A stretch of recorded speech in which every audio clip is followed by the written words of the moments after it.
So can you see this word file? And can you hear me? Yes, sir. Okay. Last class we were discussing about long run demand, and related to long run demand, we were discussing about different determinants. Obviously, price is one determinant, but along with price, we also discuss about consumers' income. Related to income, we discuss about different goods based on the relationship between quantity demanded and income. Accordingly, we explain different goods like luxury goods, LG, essential goods, EG, normal goods, NG, and inferior goods. And we explained. Then we moved on to discuss about other determinants like consumers' taste and preference, price of, say, your complementary item as well as substitute item. We gave that example also. But along with that, there will be other determinants also. Say, for example, another determinants may be your demonstration effect. Demonstration effect means,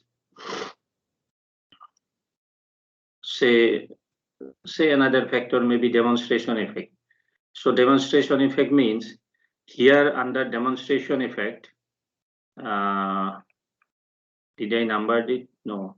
Anyway, so one factor may be your demonstration effect.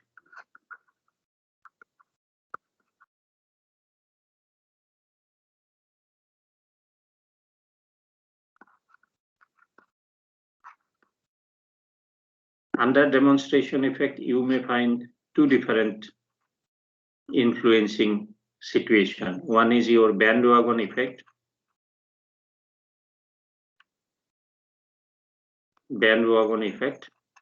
Another is your snob effect. So what is happening in bandwagon effect? Just like a band you are joining, so it will have a positive impact on demand. Means, suppose in a rural area, no one is having a four-wheeler, then one individual, they are having purchasing power, they are rich, but no one is having a four-wheeler right now. So one household purchases a four-wheeler. Might be because of their requirement, as well as might be they feel that if I purchase a four-wheeler, as no one is having, I will have a different social status. Might be perceived knowledge. So thinking that one, what they did, they purchased a four-wheeler. Seeing that one, his next household also purchase, or another person also purchase in that village. So in that way, after some time, so many people will join in that band, hence they will purchase that four-wheeler. So that will have a positive impact.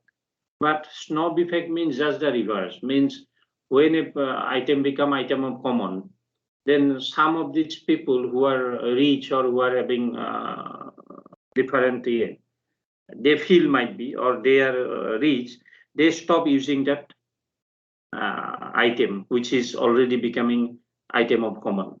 Like your very old, you see old model of Nokia or something like that, 1100 or something like that. So that kind of model is now even using it by very common men or very economically lower segment people in the society. So seeing that one, some people decided that no, I will not use that product. I may go for other product, but not this one, because it become an item of commons. If I use it, it may, I feel, maybe in perceptions, I feel that my social status may go down. Thinking that one, he or she stop using it, or some other people also stop using it. So that is called your snob effect.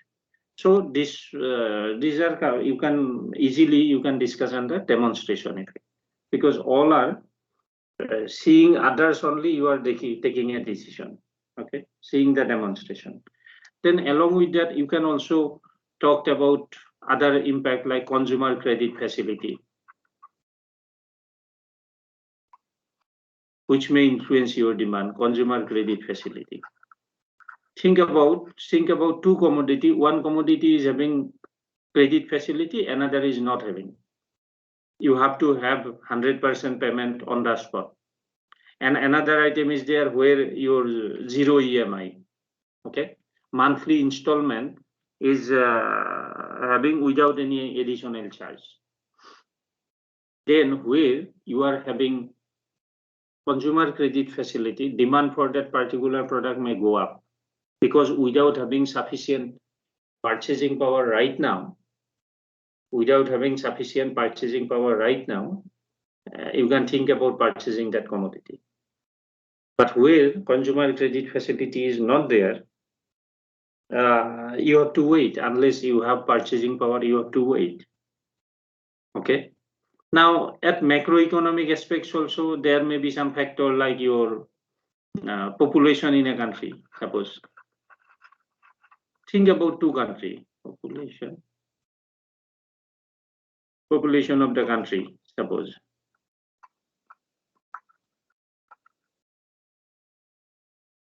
think about two countries. One is India, suppose, another is Central European country, which is very, very small. Suppose, I'm not naming any country. It's small, suppose.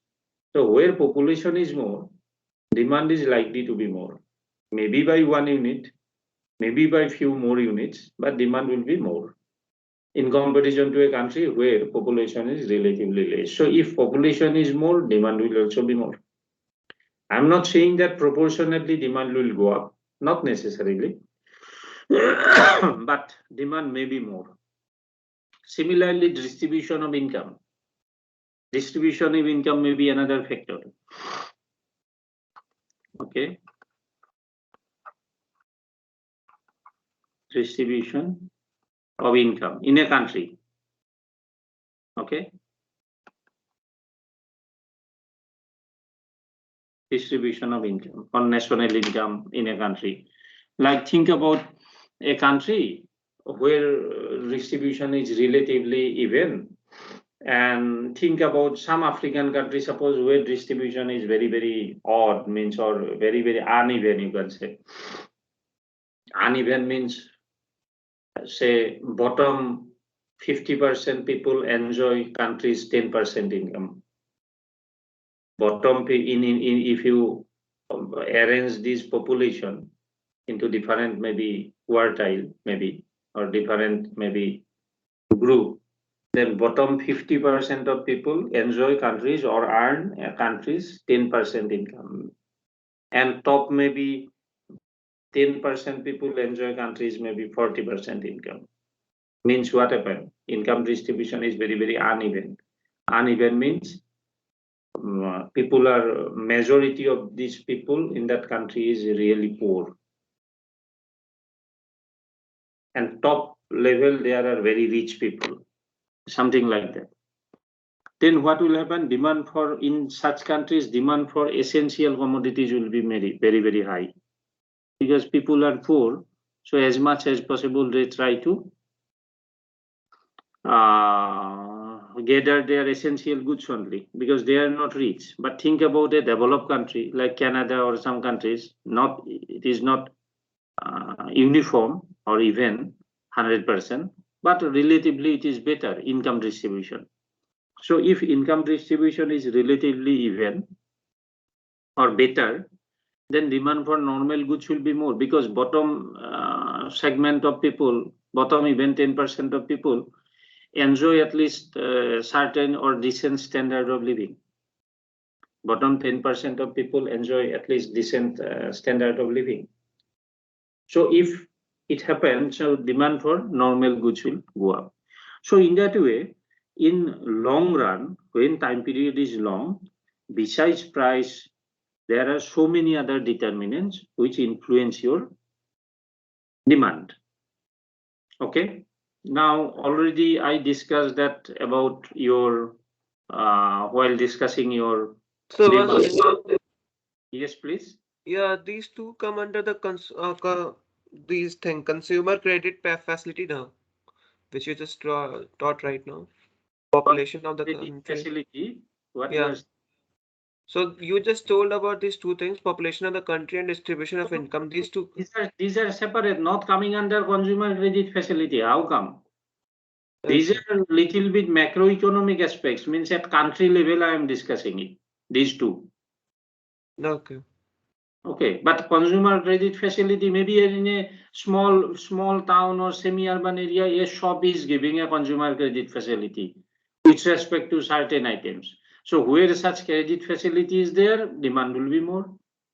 Okay, So these are mostly microeconomic aspects, but these two parameters or determinants are at macroeconomic aspects, mean that country level I discuss it. That only I inform. Okay. Okay, sir. Got it. And but and before that also I discuss about, while discussing demand, that it may be linear, it may be non-linear also. You know it already. Here I wrote about this power function also, or maybe rectangular hyperbola also might be this kind of. So it not necessarily that always it has to be a linear, it may be non-linear also. Okay, that you already know it. Okay. Yes, sir. Now for the time being, I am going to stop this demand. I am going to discuss your supply. Okay, for the time being, I am going to discuss your supply. And you remember when I discuss, or I told you earlier that we'll discuss supply, and when we discuss supply, consider yourself as a producer or seller. You produce something and brought to market to sell. Like say you are a producer of tomato, potato, or maybe it may be a pen also. Not necessarily that always it has to be an agricultural commodity. Sometime I give that example of agricultural commodity because you cannot store it for long period, and you need to sell it, and so and so. But otherwise, it may be a pen also, that you are a pen manufacturer and you produce pen and bringing pen to sell into market, something like that. So consider yourself as a producer or seller. Then similar to your demand, here also you will get law of supply. Law of supply. Because similar to demand, even supply also may be discussed in short run and long run. Okay. So accordingly, law of supply says what? Similar to demand, because you remember law of demand says what? All other things are at certain level. When price go up, demand will decrease. When price decrease, demand will increase. Okay. And you didn't remind me on thing. Another factor in last class I mentioned it. Yeah, you didn't reminded me. I do not know why you forget it. While discussing demand, what I said last class, that remind me about consumer surplus to discuss. Suppose, so I'm still discussing demand, little bit extension of demand, you can say. So this is my demand line, suppose.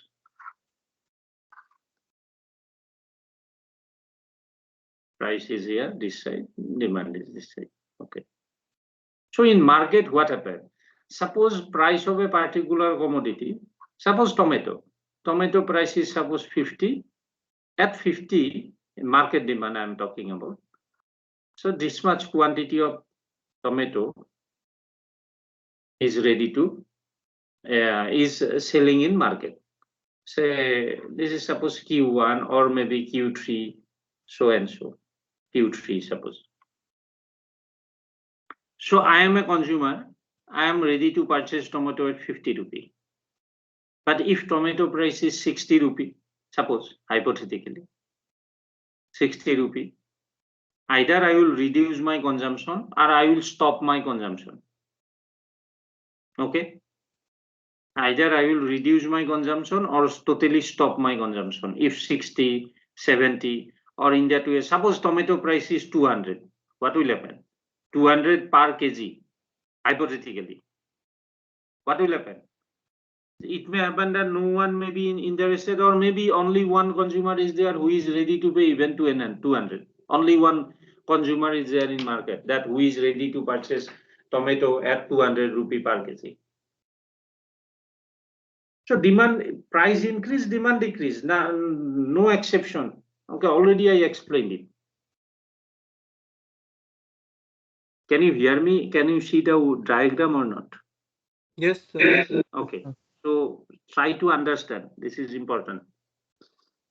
So this person is ready to pay 200 rupee per kg of tomato. All are hypothetical value.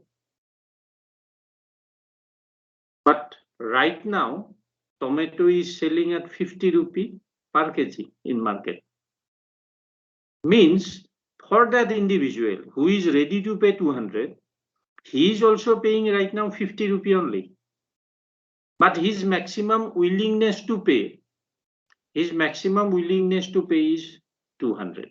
Means even if tomato price go up to 200, he is ready to purchase. But right now, he is paying, or all consumer pay as per market price. Market price is 50 rupees. So for this consumer who is paying ready to pay 200, for this consumer, do you not feel that he is enjoying a surplus of 150 rupee? Because he is ready to pay 200. Right now he is paying 50, 200 minus 50, 150. So he is enjoying a surplus of 150. There may be other consumer. Suppose another consumer is there at 190. Suppose hypothetically, it is 190. Suppose for this consumer, 190 means this consumer is maximum willingness to pay is 190.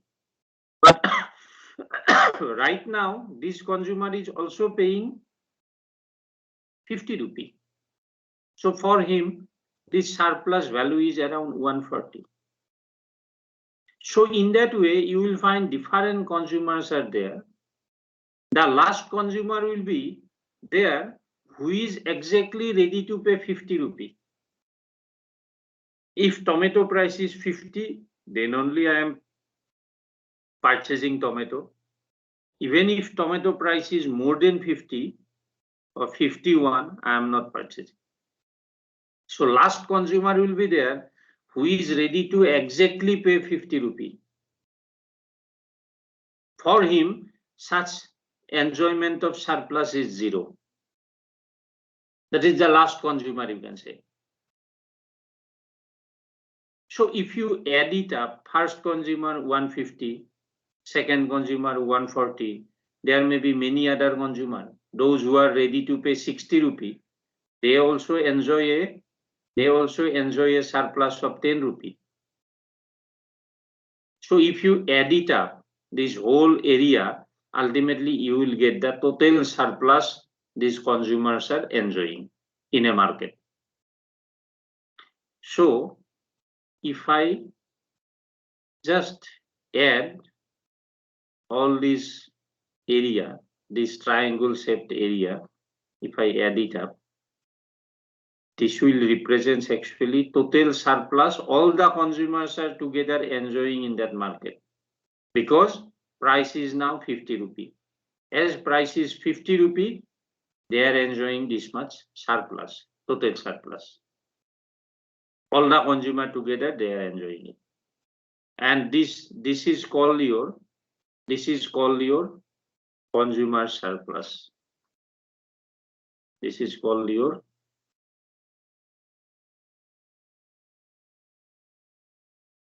consumer surplus. Suppose price is not 50 rupee, price is suppose the 30 rupee.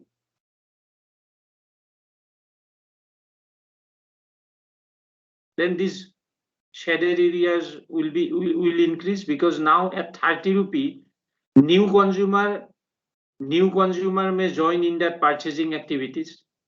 Along with old consumer may purchase more quantity. So if it is 30 rupee, then shaded area, this portion will be a much bigger. Means consumer surplus will go up. If price is less, consumer surplus will be more. Are you getting my point? Because of that, consumer surplus actually represent what? consumer surplus represents actually total societal welfare, because consumers are ready to pay. Say one consumer is ready to pay even 200, but he is getting that product at 50 rupee or 30 rupee. Same is the case for other consumer also. I am only adding up their surplus. What they are ready to, right now they are enjoying that surplus, because they are actually ready to pay this much, but they are actually paying either 50 rupee or 30 rupee as per market rate. So they are enjoying. I am just adding up their all of these consumers surplus. They are just enjoying. So indirectly, this represents a societal welfare. Your society is enjoying that surplus. If price is less, consumer surplus will be more. There will be more societal welfare. Because of that, in a competitive market, because of competition, market price of a particular product may be less. It may be 30, it may be 20, it may be 10. When market price is less, there will be more consumer surplus, there will be more societal welfare, there will be more consumer welfare. Because of that, in a competitive market, your consumer enjoy more surplus, or there will be more welfare. Because of that, most of these countries or here, we try to stop monopoly. We try to promote more and more competition in market, so that your ordinary consumer or customer will be benefited. Professor Nayak will discuss in market about this one, and not exactly consumer welfare, consumer surplus and all other things, which comes under welfare economics. But you should know it actually from this demand curve. Actually, it is going on in that way. So, but in a monopoly, Professor Nayak will discuss about different market structure. Under that different market structure, you will find monopoly, monopolistic competition, oligopoly, or perfect competition, and so and so. Because in monopoly, what will happen? Monopoly, I am the only seller. Suppose I am a seller of tomato. I am the only seller in market who is selling tomato. So what I will do it? Say I can sell, say 100 kg of tomato in market, but I will not sell 100 kg. What I will do it? I will sell maybe 70 kg hypothetically at higher price, because no other seller is selling tomato. They are not having tomato. I am the only seller. Means the market is monopoly in nature. Monopoly means only one seller is there. So I will increase price of my product. I will not make that market oversupply and so and so. Anyway, let's move on to supply. So what law of supply say? Law of supply says that all other things are at certain level. Suppose this is again QX. QX means here quantity supplied, and this side is suppose price of X. Okay. So in case of supply, you will get a straight line, or you will get a positively sloped curve in normal situation. The meaning is all other things are at certain level. When price of a particular product commodity increase, supply will go up, or you will try to supply more. And when price is less, you will try to supply less. Something like that. Okay. So supply is a positively slope. Think about market. Suppose I am a seller. Tomato price is say 50 rupee. I am selling some quantity. Tomato price went up to 70 rupee. Cost of production and other things no change, suppose. Okay. Tomato price now is 70 rupee. Will I not try to sell more? So that is happening. When price is more, you will try to supply more in market. And when price is less, you will try to supply less in market. So all other things are at certain level. When price of a particular commodity go up, supply will also increase. When price decrease, supply decrease. Okay, it's clear. Yes, sir. Yes, sir.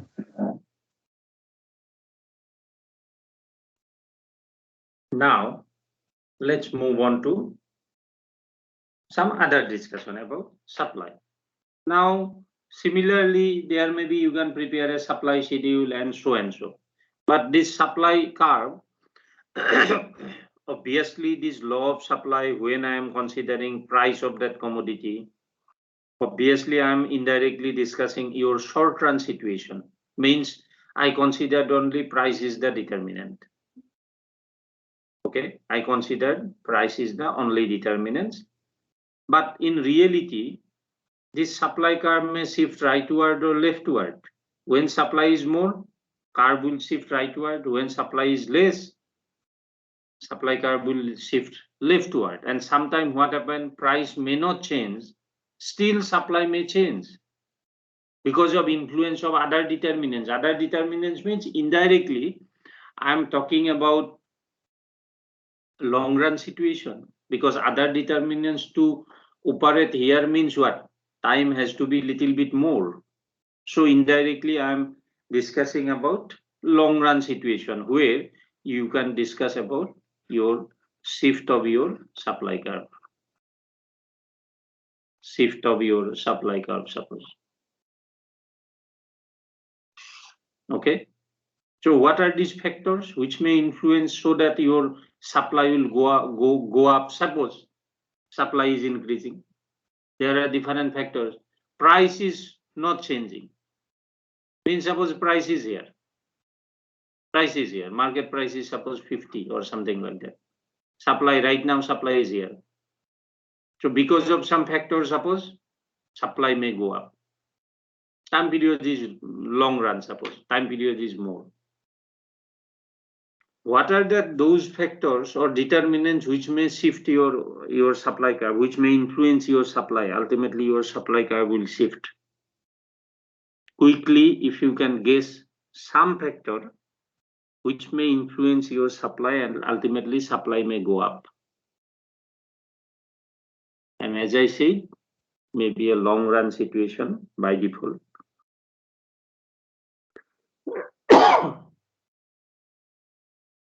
Quickly, if you like to respond. Otherwise, I will answer. Yeah. I have. So it's like in case of COVID, the supply of certain items went up. Like people started storing them.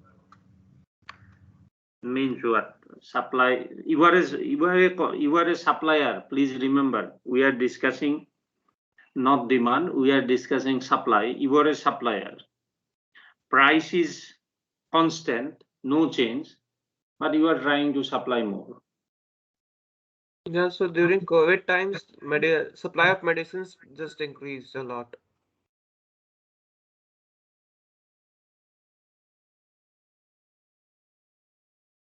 Supply of medicine increase. Yeah, it increases. So supply of medicine increase because might be there is a high demand, might be. There would be a high demand, but nevertheless, the supply was increased in COVID times. Can you name any either medicine or any equipments or any product? Diabetic medicines increased at that particular time, or those Is it? those. I do not think so. Rather, I would say because diabetic medicine, as usual, it is increasing. It is not that COVID comes because of that people started suffering from diabetes. It is not like that. Rather, you can say that supply of your say sanitizer or mask increase. Yeah. You can say about that one, but about diabetes, I do not think so. So about mask, say for example, one mask your N95 went up during that time. Even I purchased around 400 rupee per piece because price was very high. Because of that, companies were trying to supply more. But in this case, I am keeping price constant, but you are trying to supply. Pardon? Dolo, that is paracetamol. Yeah, paracetamol was there, but even I am telling you, in reality, related to even your oxygen concentrator or different kind of things, price went up like anything initially. Are you getting my point? So when there was a very, very high demand, ultimately the price was very high. Ultimately, people were trying to supply more. But here I am not concentrating much on increase in price or indirectly in demand. I am concentrating on some other factor which ultimately influence so that your supply may go up. Price is no doubt. I am not denying price. Price is one important factor, but along with that, yeah. Sir, maybe the production cost has gone down and the Yeah, producer. exactly. One factor may be your change in input price. Change in input price. Price I keep it market price 50, suppose. But there is a change in input price. Means input price. Earlier, I was producing this particular product and cost of production was 30, but those input price come down like anything. Now I can produce that product at 15 rupee per piece. Yeah, Then, so there could be one more factor related to that then. pardon? Yeah, there could be one more factor actually. So taxes got decreased, then there can be more supply. No, that is the tax will come. You are talking about tax, government tax or what? Yeah, government taxes. That I will bring under government policy. Just wait. One by one, let me explain. So here, so it is 50 rupee earlier selling price, but now cost of production come down from 30 to 15. So per unit, I am making a profit of 35, means 50 minus 15 cost of production, 35, suppose, per unit. Earlier, it was only 20 rupee per unit profit. So as profit is more, I may try to supply more because my cost of production can go down. If possible, I will try to supply more. That may be. What you said about tax. So all this tax and all these factor I will bring under government policy. Means what I want to suppose I am explaining it in other way. I am a producer. My market price is not 50 rupee. It will be a hypothetical value. Suppose market price of that product is 50 and everything is fine. It is going on, but this raw material is not available in India. Suppose I am importing this raw material from other country. Say in between, you remember, it is not exactly applicable, but with respect to palm oil, in between, you remember from Malaysia, government of India totally stopped in between. Some other dimensions are there. I do not want to discuss in detail.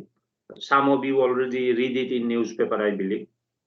Some our international relation, then some political compulsion and other dimensions were also involved there. So I'm producing a product. Raw material is not available in India. I am importing it from other country. Okay. Now, because of some instability at the international level, government put a blanket ban on importing that product. So market price demand is also there in market. Everything is fine, but raw material is not there. Because government took a decision that no, we will not import it anymore.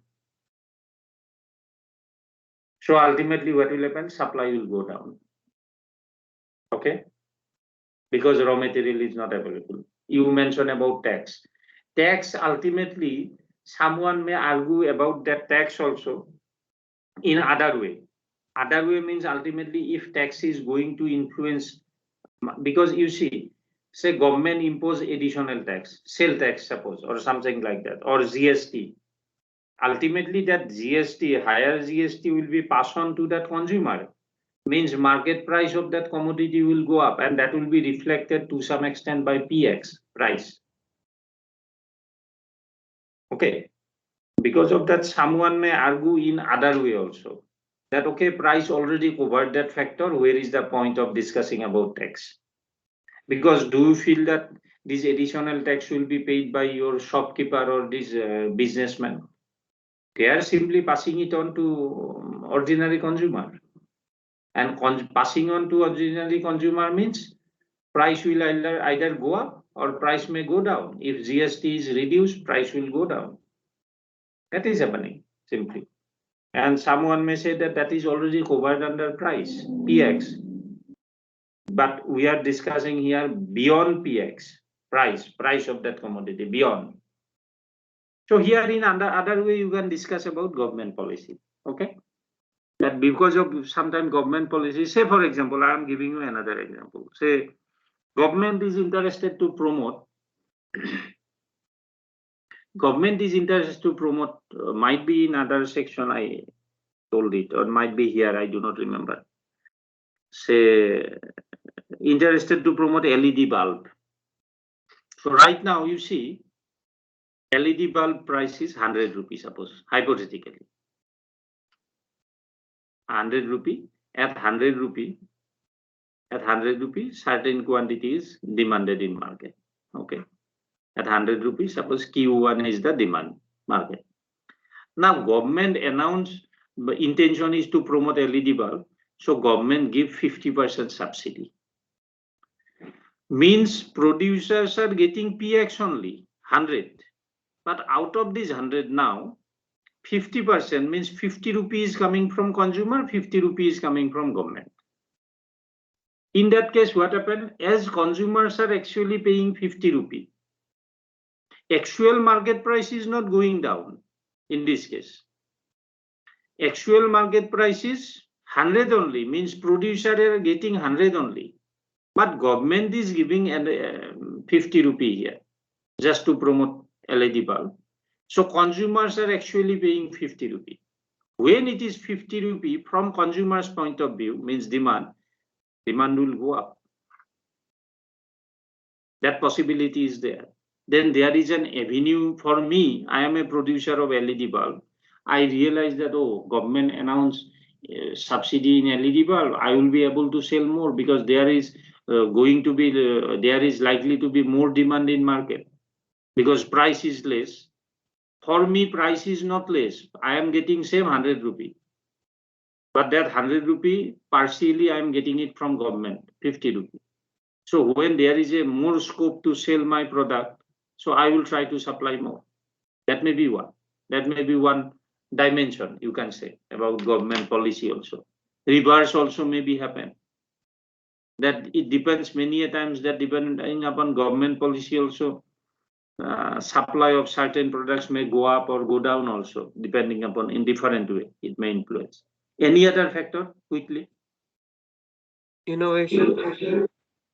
Yeah, innovation, I am representing it with not only innovation because you are a producer, seller. So if you talked about innovation only, then that will not be complete. Rather, I will say innovation or technological progress, you can say, or technology or technological progress or technological use, you can say. The meaning here is, suppose I am producing something right now where very old machine producing an industrial product, suppose pen, very old machine, small scale, and my wastage is say 20%, hypothetical value, 20% is my wastage. Now what happened? I replace my old machine with a new machine, which is modern, which is much advanced, might be fully automatic and so and so, where wastage is close to 0%. Then what will happen? With same quantity of raw material, now I am getting my output 20% more. No change, only there is a change in technology. But because of new technology, I am getting 20% more. Think about high yielding variety and traditional variety. As it is high yielding variety, earlier suppose in 1 hectare of land, I used to get maybe say 2 tons of rice, traditional variety. But when I started using high yielding variety with same inputs like irrigation, fertilizer, everything was there. Earlier also it was there, but it was a traditional variety. Yield was less. But in high yielding variety, new varieties, I'm getting maybe 3.5 tons of rice. Or someone may say that no, I am started producing genetically modified crop. So because of almost zero loss because of insect and pest, because it is genetically modified, pest and insect attack is close to zero. So there is no loss, so I am getting more yield, more output. Because of technological progress, your supply curve may go up. Other things are as usual, but only technology change and you are getting more output. Any other factor? Increase in amount of labor. Labor, what will happen then? If labor is more, then more supply can be done. But labor will involve in more supply can be done means? If there are more labors in a factory, if there are 100 labors and if it is increased to 200, then definitely the supply would get increased. No, not necessarily. Not necessarily. Labor will increase more means earlier there was a shortage of labor or something like that. Not necessarily that your labor increase only and your supply will go up. Someone may say that I am replacing my production technology from labor intensive technology to capital intensive technology, more machine oriented. Then it may be covered under technology. Okay. Rather, I would say So that can be covered into input price as well, like what point he is trying to say. exactly, to some extent, yeah, that is up to you, but other factors are covering. And when you are using more labor, see, labor productivity, when you are it will be say a little bit long discussion. I want to avoid it because I am teaching development economics. In development economics, we teach in other way, little bit in other way. Like think about a production in an industry. So you are hiring labor. What is your basic criteria? There will be different criteria, but one of that criteria will be that additional labor is going to produce how much.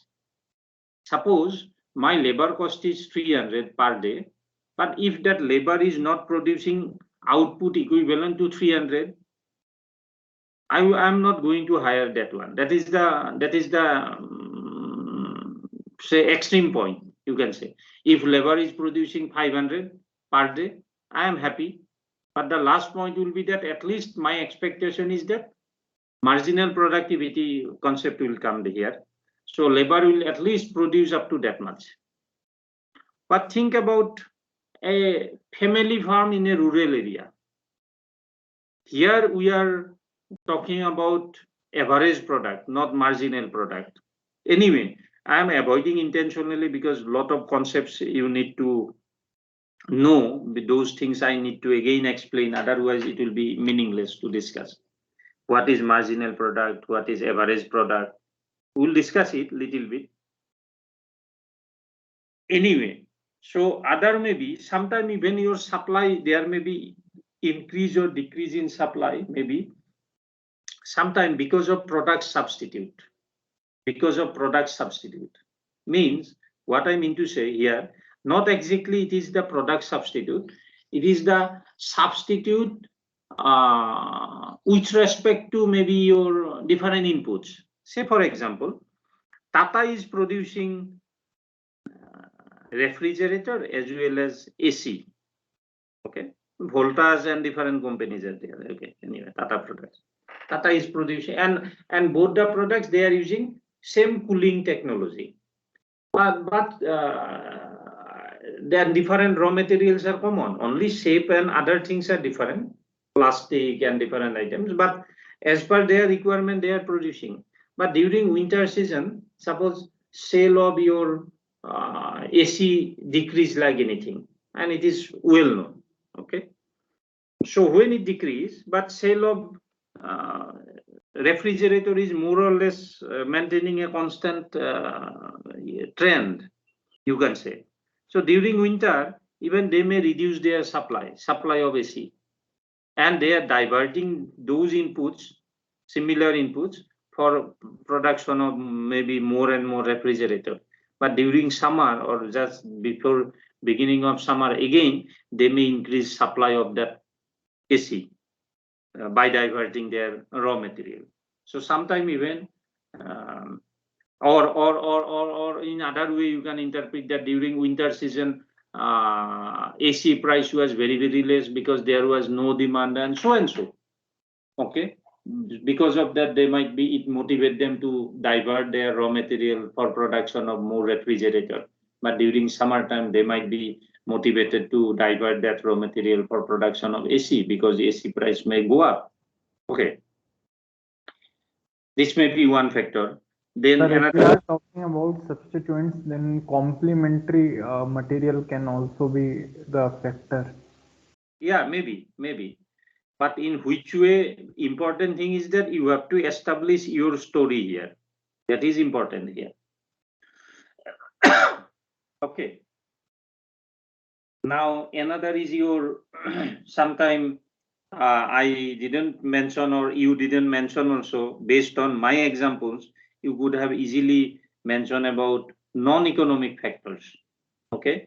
Non-economic factor means I am clubbing so many factors here.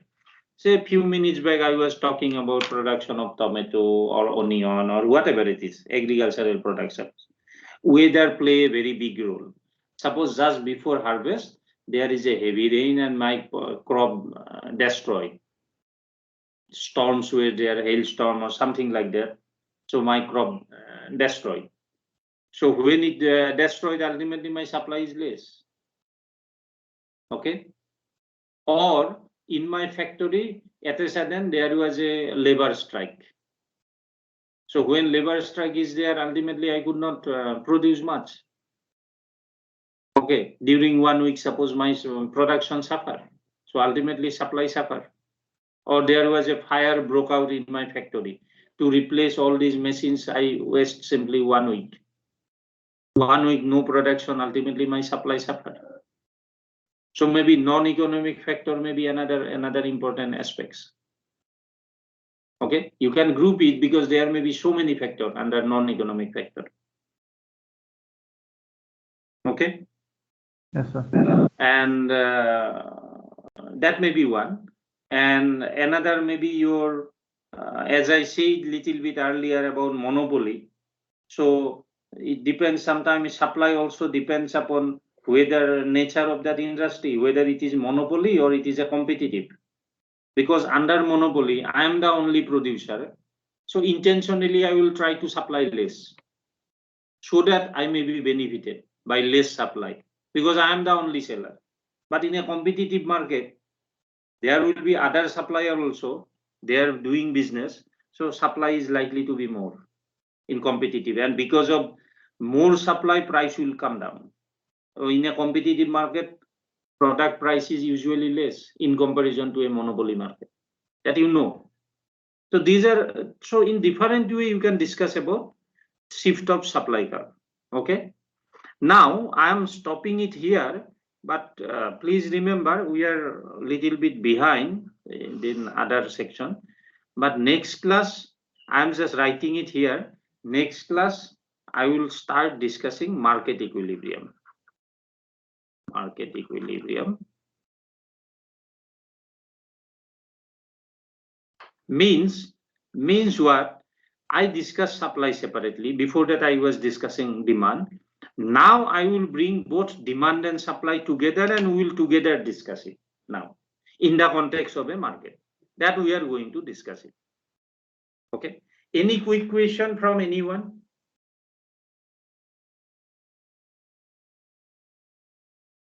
Okay. Just a minute. If you have any question, you can ask me.